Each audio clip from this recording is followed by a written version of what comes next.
Good morning friends, I am R K Mandal. Rankers 30 में आप लोग का स्वागत है। फ्रेंड्स, पिछले वीडियो में आपने देखा था कि मैं आपको त्रिभुज के अंदर विभिन्न प्रकार के केंद्र से रिलेटेड क्वेश्चन करवाए थे।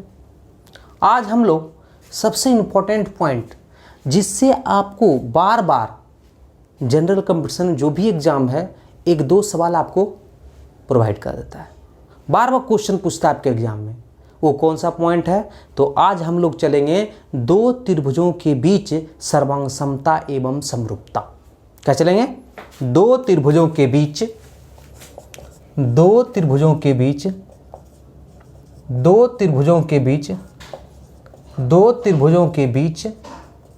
सर्वांग समता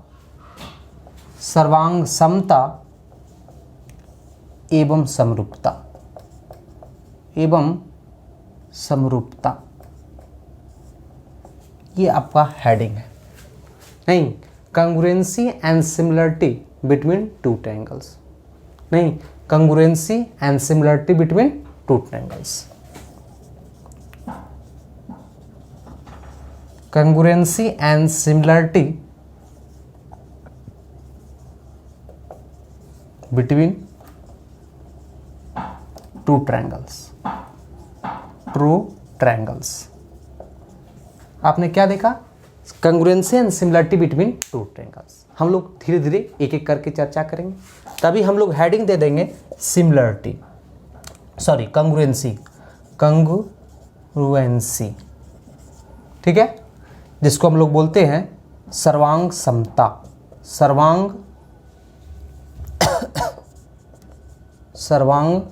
समता, ठीक है। इस चीज को देखेंगे। अब देखिए, आपको नाम से स्पष्ट हो जाता है, आप ध्यान देंगे थोड़ा सा। देखिए, सर्वांग समता, सर्व जो अंग जोड़ समता, मतलब सभी चीज समान हो। अब कोई जरूरी नहीं कि त्रिभुज में हम सर्वांग समता की बात बोले। इसका मतलब सर्वांग समता की बात है, इसका मतलब क्या कह सकते हैं कि वैसे दो फिगर, मतलब वैसे दो आकृति नहीं, जिनका रूप और आकार क्या हो, समान हो। रूप और आकार मतलब shape and size are equal, मतलब उसका शेप भी होना चाहिए एक तरह से और साइज भी इक्वल होना चाहिए। नहीं, या दूसरी भाषा में बोल सकते हैं, अगर एक आकृति को उठाकर दूसरे आकृति पर अगर रखा जाए तो दोनों आकृति एक दूसरे को ओवरलैप कर जाएगा। ओवरलैप का मतलब एक दूसरे को ढक जाएगा। अब पूर्ण रूप से अगर ढक जाएगा तो हम बोल देंगे दोनों आकृति एक दूसरे क्या है, सर्वांग सम है। क्लियर? तो हम क्या कर सकते हैं? आप बोल सकते हैं, नहीं, यदि दो आकृति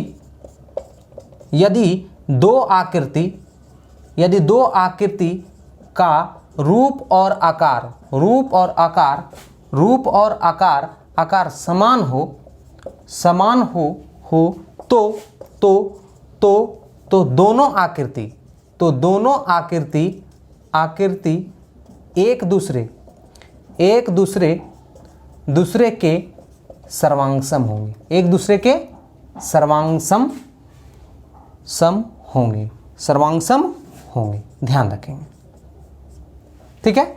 एक दूसरे के सर्वांग सम होंगे। नहीं, रूप और आकार, यहां पे ध्यान रखना है, रूप और आकार, शेप एंड साइज, रूप और आकार समान हो। अर्थात आप अगर समझिएगा थोड़ा सा, एक और पॉइंट दे देंगे। नहीं, सर्वांग समता का जो पहचान होता है, नहीं, ध्यान रखेंगे, दो बराबर करके ऊपर में थोड़ा सा ऐसे दे देंगे, ठीक है। तो ये सर्वांग समता का चिन्ह है, ठीक है। ये इससे सर्वांग सम को सूचित किया जाता है। सर्वांग सम को सूचित किया जाता है, ठीक है, सूचित किया जाता है। ध्यान देंगे।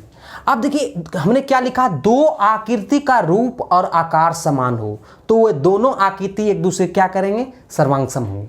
इसका मतलब नहीं कि त्रिभुज होगा, हमको पढ़ना है दो त्रिभुजों के बीच सर्वांग समता एवं समरूपता। लेकिन कोई भी आकृति आपको क्या हो सकता है, सर्वांग सम हो सकता है।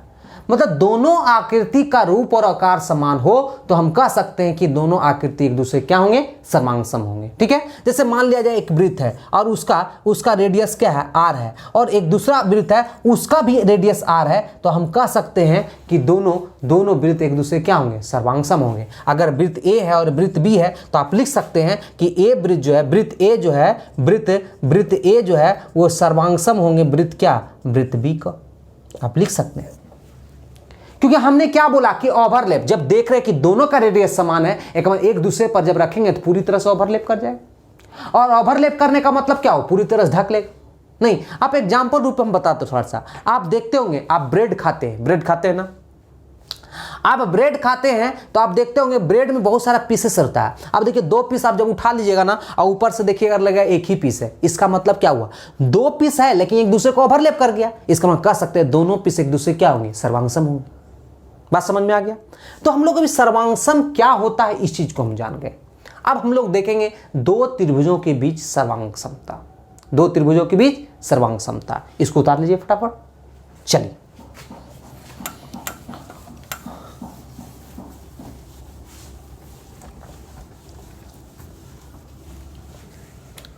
देखिए, अब हम लोग का हेडिंग मार्क बन गया क्या, 2 त्रिभुजों के बीच सर्वांग-समता, 2 त्रिभुजों के बीच सर्वांग-समता, 2 त्रिभुजों के बीच सर्वांग-समता, 2 त्रिभुजों के बीच सर्वांग-समता। अब ध्यान रखेंगे, अब कैसे 2 त्रिभुजों के बीच सर्वांग-समता होगा, समझिए बात को। नहीं देखिए, एक त्रिभुज हम ले लिए और एक दूसरा त्रिभुज ले लिए, ठीक है, इसका नाम ABC डाल दिए, इसका नाम PQR डाल दिए, ठीक है। अब देखिए सर्वांग-सम तभी होगा, सुनिएगा बात को, यदि एक त्रिभुज का तीनों भुजा, यदि एक त्रिभुज की तीनों भुजा दूसरे त्रिभुज के संगत तीनों भुजा। ये संगत का मीनिंग क्या हुआ, कोरस्पॉन्डिंग एंगल मतलब क्या हुआ, मतलब बोलने का मतलब अगर ये इसके बराबर हो, ये इसके बराबर हो और ये इसके बराबर हो, नहीं ये इसके बराबर हो और अभी नहीं हुआ है, वही हम बोले यदि एक त्रिभुज की तीनों भुजा दूसरे त्रिभुज की तीनों संगत भुजा के बराबर हो तथा एक त्रिभुज की तीनों कोण दूसरे त्रिभुज के तीनों संगत कोण के बराबर हो तो हम कह सकते हैं दोनों त्रिभुज एक दूसरे के सर्वांग-सम होंगे। क्लियर। नहीं आपने क्या देखा, देखिए ये संगत कोण ये के बराबर हो गया, ये संगत कोण ये बराबर हो गया, नहीं ये संगत कोण ये बराबर हो गया। क्लियर। तो आपने क्या देखा, यहां पे देखा था क्या, यदि आप कह सकते यदि AB बराबर PQ कॉमा AC बराबर PR तथा या कॉमा आप क्या कर सकते हैं BC बराबर QR तथा एंगल A बराबर angle P comma angle B बराबर angle Q comma angle C बराबर एंगल R हो तो आप कह सकते हैं कि त्रिभुज ABC जो होगा वो सर्वांग-सम होगा त्रिभुज PQR। हमने वही चीज बताया कि यदि एक त्रिभुज की तीनों भुजाएं दूसरे त्रिभुज की संगत तीनों भुजाएं के बराबर हो तथा एक त्रिभुज की तीनों कोण दूसरे त्रिभुज के तीनों संगत कोण के बराबर हो तो हम कह सकते हैं दोनों त्रिभुज एक दूसरे क्या होंगे, सर्वांग-सम होंगे। अब ध्यान देने वाली बात यह है कि हमको क्या करना होगा, 6 चीज चेक करना होगा। तीनों भुजा को बराबर देखना पड़ेगा और तीनों कोण को इधर और उधर भी देखना पड़ेगा, तब जाके हम कह सकते हैं कि दोनों त्रिभुज क्या होंगे, सर्वांग-सम होंगे। तो इतना चेक करने में हमको बहुत ज़्यादा टाइम लग जाता है, तो कुछ कम प्रॉपर्टी अर्थात कुछ कम इंफॉर्मेशन से हम उसको कैसे सर्वांग-सम दिखाएंगे, इस चीज के लिए हम लोग को क्या आता है, कुछ शर्त आता है जिसको आप प्रमेय के अंतर्गत कहते हैं कि सर्वांग-सम होने का प्रमेय। नहीं तो उस चीज को अगर हम जान लेते हैं तो सर्वांग-समता निकालना आसान हो जाएगा। क्लियर। तो हम अभी देखें क्या कि 2 त्रिभुज अगर सर्वांग-सम तभी होंगे यदि एक त्रिभुज की तीनों भुजा दूसरे त्रिभुज की तीनों संगत भुजा के बराबर हो, एक त्रिभुज का तीनों कोण दूसरे त्रिभुज के तीनों संगत कोण के बराबर हो तो हम कह सकते हैं दोनों त्रिभुज एक दूसरे क्या होंगे, सर्वांग-सम होंगे। अब इसमें देखिए हम 3 भुजा भी देखे और 3 कोण भी देखे, लेकिन कुछ कम इंफॉर्मेशन से हम लोग कैसे सर्वांग-सम को देखेंगे इस चीज को हम लोग अब फाइंड करेंगे। क्लियर? चलिए इसको उतार लीजिए फटाफट। तो हम अब सर्वांगसम होने का शर्त जानते हैं, क्या क्या शर्त हो सकता है उस चीज को हम लोग जानते हैं। नहीं तो हम लोग हेडिंग बनाते हैं सर्वांगसम, सर्वांगसम, सर्वांगसम होने का शर्त, सर्वांगसम होने का शर्त। ठीक है, क्या शर्त होगा? नहीं तो आप पहला उसमें शर्त बोल सकते हैं कि आप एस एस एस भी कह सकते हैं, एस एस एस सर्वांग समता, एस एस एस सर्वांग समता, सर्वांग समता। ध्यान रखेंगे। देखिए एस एस एस सर्वांग समता क्या है समझिए। भुजा भुजा भुजा सर्वांग समता, भुजा भुजा, एस एस मतलब भुजा, भुजा भुजा सर्वांग समता। बोलने का मतलब ये हुआ कि अगर एक त्रिभुज है जिसको हमने दर्शा दिया ए बी सी, और दूसरा त्रिभुज क्या दर्शा है आपको दर्शा दिए पी क्यू आर। ठीक है, कहता है क्या कि अगर एक त्रिभुज की एक भुजा दूसरे त्रिभुज की संगत भुजा के बराबर हो, पहला त्रिभुज का दूसरा भुजा दूसरे त्रिभुज के संगत भुजा के बराबर हो, पहला त्रिभुज की तीसरी भुजा दूसरे त्रिभुज संगत तीसरी भुजा के बराबर हो, तो ऑटोमेटिक अगर संगत भुजा यहां बराबर है तो कोण भी बराबर होगा। तो बिना चेक किए हुए बता सकते हैं। तो वही कहता है एस एस सर्वांग समता। नहीं कहता है क्या, यदि यदि यदि ए बी बराबर P Q comma B C बराबर क्यू आर तथा ए सी बराबर अगर पी आर हो तो आप कह सकते हैं त्रिभुज ए बी सी सर्वांगसम होगा त्रिभुज पी क्यू आर से। किससे सर्वांगसम होगा? तो कह सकते हैं S S S congruency, S S S congruency से। बात समझ में आया? इसका मतलब यहां पे हमको 6 इंफॉर्मेशन नहीं पता था, मात्र 3 ही इंफॉर्मेशन था और उससे हम सर्वांगसम दिखा दिए। तो ये सर्वांगसमता का पहला शर्त हुआ। अगर एस एस एस भी सर्वांगसम आप कह सकते हैं, तो इसको हिंदी में बोलते हैं भुजा भुजा सर्वांगसमता। क्लियर? चलिए हम लोग दूसरा सर्वांगसमता का नियम को देखते हैं थोड़ा सा। दूसरा देखते हैं जिसको आप बोलते हैं, नहीं दूसरा नंबर जिसको आप बोलते हैं एस ए एस सर्वांग समता, एस ए एस सर्वांग समता, एस ए एस सर्वांग समता, एस ए एस सर्वांग समता। समझिए बात को। कहता है कि मान लिया जाए एक त्रिभुज ए बी सी है, ठीक है, ए बी सी, और दूसरा त्रिभुज जो हमने ले लिया वो ले लिया P Q are, P Q are, P Q are. अब समझिएगा बात को। एस ए एस मतलब भुजा कोण भुजा, मतलब भुजा कोण भुजा, मतलब एक त्रिभुज का एक भुजा दूसरे त्रिभुज की संगत भुजा, दूसरे त्रिभुज का दूसरा भुजा दूसरे त्रिभुज की संगत दूसरा भुजा। अब देखिए दोनों के बीच का कोण है, इसलिए दोनों ई भुजा के बीच का कोण अगर ये बराबर हो तो आप कह सकते हैं दोनों त्रिभुज क्या होंगे? सर्वांगसम होंगे। तो वही कहता है कि यदि ए बी बराबर पी क्यू हो, P Q comma angle A B C बराबर एंगल पी क्यू आर तथा आप बोल सकते हैं बी सी बराबर क्यू आर हो तो आप कह सकते हैं त्रिभुज ए बी सी जो होगा वो सर्वांगसम होगा त्रिभुज पी क्यू आर। किससे भाई? तो आप बोल सकते हैं एस ए एस कंग्रुएंसी से, S A S congruency, S A S congruency से आप बोल सकते हैं। बात समझ में आया? तो हम लोग देखते हैं कि वहां पे 6 इंफॉर्मेशन पता होना चाहिए, यहाँ 3 ही इंफॉर्मेशन से हम लोग याद कर रहे हैं। तो पहला क्या देखे? एस एस एस, दूसरा क्या देखे? S A S. अब तीसरा देखते हैं हम लोग।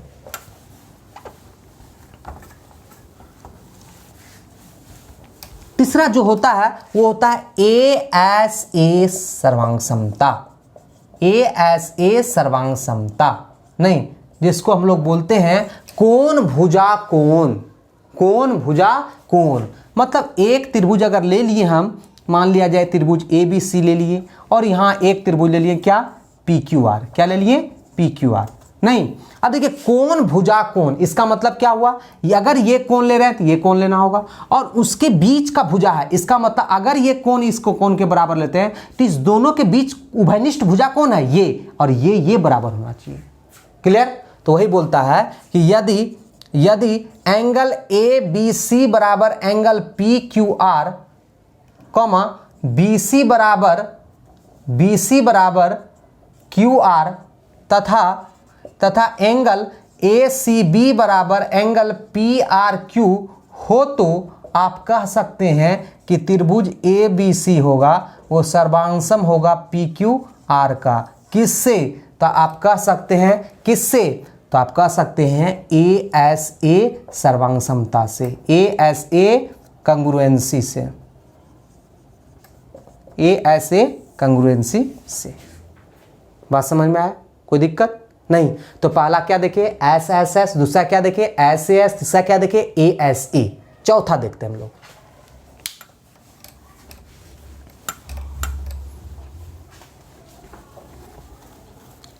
चौथा हम लोग देखते हैं AAS। देखिए ऐसे ये होता नहीं, लेकिन ऊपर में एक रूप में इसको हम दिखा देते हैं, ठीक है। AAS अभी जिसे हमने दिखाया था क्या कि अगर दो कोण लिए थे तो उसके बीच उभयनिष्ठ भुजा को हमने लिया था, ठीक है। उसके बीच उभयनिष्ठ भुजा को लिया था, लेकिन कोई जरूरी नहीं कि उभयनिष्ठ भुजा को ही लेना पड़ेगा। मान लिया जाए ये कोण के बराबर है, ठीक है, और ये कोण के बराबर है। कोई जरूरी नहीं कि उभयनिष्ठ भुजा, अगर ये भुजा भी अगर ये भुजा के बराबर करते हैं, इसके बावजूद भी दोनों त्रिभुज क्या होंगे? सर्वांग सम होंगे, ठीक है। तो वही कहते हैं AAS, माने AAS दूसरा भुजा ले लिए, ठीक है। तो वही कहते हैं यदि एंगल ABC बराबर एंगल PQR, एंगल ACB बराबर एंगल PRQ तथा AC बराबर PR हो, तो आप कह सकते हैं कि त्रिभुज ABC जो होगा वो सर्वांग सम होगा त्रिभुज PQR का। कैसे? तो आप कह सकते हैं AAS कंग्रुएंसी से, AAS कंग्रुएंसी से। ध्यान देंगे, ये चौथा हुआ। पांचवा सबसे इंपॉर्टेंट है जो आपको ध्यान देना है। पांचवा जो कंग्रुएंसी होता है वो होता है RHS, जिसको आप बोलते हैं right angle hypotenuse side, right angle hypotenuse side, ठीक है। RHS मैंने ये नहीं कि राइट हैंड साइड बोल दीजिएगा, ठीक है। यहाँ RHS का मतलब क्या होता है? राइट एंगल हाइपोटेनस साइड, ठीक है। तो पांचवा देखते हैं और सबसे लास्ट भी है, ठीक है।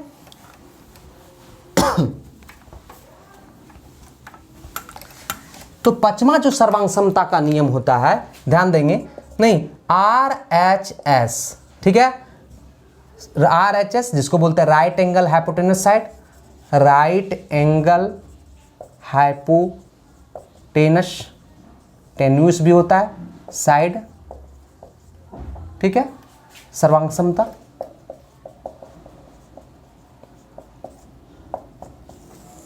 ध्यान देंगे थोड़ा सा। इसमें क्या है? राइट एंगल का मतलब क्या हुआ? समकोण त्रिभुज को आपको लेना पड़ेगा, ठीक है। समकोण त्रिभुज को आपको लेना पड़ेगा। मैंने मान लिया कि ABC एक समकोण जिसमें B पर समकोण है, यहाँ PQR इसमें Q पर समकोण है। क्लियर? तो सुनिएगा, बात को समझिएगा। कहता है यदि राइट एंगल मतलब एंगल B बराबर एंगल Q बराबर कितना है? 90 डिग्री है। दोनों राइट एंगल हो गया। राइट एंगल हाइपोटेनस, दोनों का हाइपोटेनस मतलब कर्ण भी बराबर होना चाहिए। कर्ण जो है ये कर्ण भी बराबर होना चाहिए, नहीं कॉमा आप कह सकते हैं AC बराबर क्या है? PR।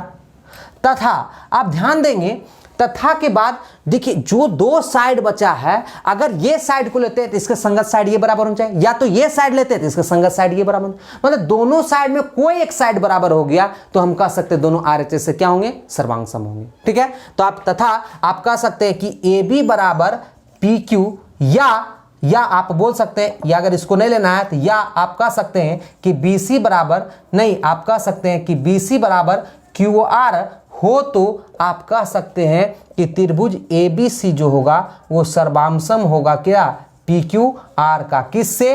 तो आप बोल सकते हैं RHS सर्वांग समता से, RHS कंग्रुएंसी से, RHS कंग्रुएंसी से, ठीक है। यही सर्वांग समता का नियम है, यही सर्वांग समता का शर्त है, ठीक है। तो आपने क्या देखा? सबसे पहले आज हम लोग क्या देखे? सर्वांग सम कहेंगे किसको? तो हमने देखा क्या कि सर्वांग सम दो आकृति अगर एक दूसरे को ओवरलैप कर जाए, अर्थात दोनों आकृति का आकार और रूप समान हो, तो दोनों आकृति एक दूसरे क्या होंगे? सर्वांग सम होंगे। दूसरा हम देखिए दो त्रिभुजों के बीच सर्वांग समता, अर्थात एक त्रिभुज का तीनों भुजा दूसरे त्रिभुज के तीनों संगत भुजा के बराबर हो, एक त्रिभुज का तीनों कोण दूसरे त्रिभुज के तीनों संगत कोण के बराबर हो, तो हम कह सकते हैं दोनों त्रिभुज एक दूसरे के क्या होंगे, सर्वांग सम होंगे। तो देखिए 6 इंफॉर्मेशन था, 3 साइड था, 3 एंगल था, 6 इंफॉर्मेशन से सर्वांग सम दिखाना था। तो हम कुछ कम इंफॉर्मेशन से कैसे सर्वांग सम को दिखाएं, इस चीज के लिए हम क्या देखें, सर्वांग समता का कुछ शर्त देखें। जैसे पहला शर्त हमने क्या देखा, एस एस एस शर्त, नहीं एस एस एस सर्वांग समता, मतलब भुजा भुजा भुजा सर्वांग समता। तो देखें कि एक त्रिभुज का अगर तीनों भुजा दूसरे त्रिभुज के तीनों संगत भुजा के बराबर हो, तो हम कह सकते हैं दोनों त्रिभुज एक दूसरे के सर्वांग सम होंगे। दूसरा सर्वांग समता का हम शर्त देखे थे एस ए एस, मतलब भुजा कोण भुजा, नहीं एक त्रिभुज का दो, हमने देखा था एक त्रिभुज की दो भुजा दूसरे त्रिभुज की संगत दो भुजा के बराबर हो, और दो पहला त्रिभुज के दोनों भुजा के उभयनिष्ठ कोण दूसरे त्रिभुज के संगत उभयनिष्ठ कोण अगर बराबर हो, तो हम कह सकते हैं दोनों त्रिभुज एक दूसरे के सर्वांग सम होंगे। तीसरा हमने फिर देखा कि ए एस ए, मतलब दो कोण और उसके उभयनिष्ठ भुजा, दूसरा त्रिभुज का दो कोण उसके उभयनिष्ठ भुजा बराबर हो, तो दोनों त्रिभुज हम कह सकते हैं सर्वांग सम होंगे। चौथा देखिए ए ए एस, मतलब दो त्रिभुज को उभयनिष्ठ जो भुजा, दो कोण एक त्रिभुज का लिए और उसका उभयनिष्ठ भुजा लेते थे, लेकिन ए एस में क्या, कोई जरूर नहीं कि उभयनिष्ठ भुजा हो, अदर भुजा भी लेंगे एक त्रिभुज का और दूसरे त्रिभुज का उसी प्रकार संगत हम लेंगे, तो दोनों त्रिभुज को कह सकते हैं एक दूसरे सर्वांग सम होंगे। किससे, ए ए एस से। हमने पांचवा देखा R H S, right angle hypotenuse side, ये ओनली राइट एंगल में लग सकता है, अर्थात समकोण त्रिभुज में रख सकता है। अगर समकोण त्रिभुज है और दोनों का कर्ण बराबर है, ठीक है, और शेष दो भुजा लंब और आधार जो दो भुजा बचा, दो भुजा में कोई भी एक भुजा उसके संगत भुजा के बराबर हो, तो हम कह सकते हैं दोनों त्रिभुज एक दूसरे क्या होंगे, सर्वांग सम होंगे। क्लियर। तो मैंने देखा यहाँ पे दो त्रिभुजों की सर्वांग समता, ठीक है सर, सर्वांग समता। आपने देखिए सर्वांग समता आपके सिलेबस में है, लेकिन इसका काफी कम यूज होता है। लेकिन इसके बाद जो मैं हेडिंग आपको बता रहा हूं, जो इसके बाद हेडिंग जो डलाता है, जिसको आप जानते हैं समरूपता, जिसको बोलते हैं आप सिमिलरिटी, नहीं आप क्या बोलते हैं, सिमिलरिटी, नहीं क्या बोलते हैं, सिमिलरिटी, सिमिलैरिटी, जिसको आप बोलते हैं समरूपता, समरूपता, सॉरी हाँ समरूपता, ठीक है, आप क्या बोलते हैं, समरूपता। ये सिमिलरिटी एक ऐसा पॉइंट है कि जहां ये दो त्रिभुजों के बीच सर्वांग समता एवं समरूपता में सबसे इंपॉर्टेंट टॉपिक्स बोला जाता है, सबसे इंपॉर्टेंट। तो इस चीज को ध्यान रखिएगा और इंपॉर्टेंट पॉइंट को हमेशा, तो इसलिए कल का जो क्लास होगा वो सबसे मेजर होगा। इसलिए आप घर पे रहिए, सुरक्षित रहिए, बार बार देखते रहिए। हम आशा करते हैं आप लोग सुरक्षित होंगे और आशा करते हैं इसी प्रकार सुरक्षित रहिए। घर पे रहिएगा, सुरक्षित रहिएगा, बाहर निकलिएगा प्रॉब्लम होगा ही, इसलिए घर पे रहिए, सुरक्षित रहिए। हम बार बार कहते हैं आपको घर पे रहिए, सुरक्षित रहिए। क्यों? क्योंकि आप देख रहे हैं कि कोरोना एक वैश्विक महामारी फैल गया है और इसको निपटारा लगाना हम ही लोग का कर्तव्य बनता है, ठीक है। इसलिए घर पे रहें, सुरक्षित रहें। आशा करते हैं आप लोग सुरक्षित ही होंगे। थैंक यू, जय हिंद, जय भारत। आज की क्लास यहीं समाप्त करते हैं, ठीक, थैंक यू।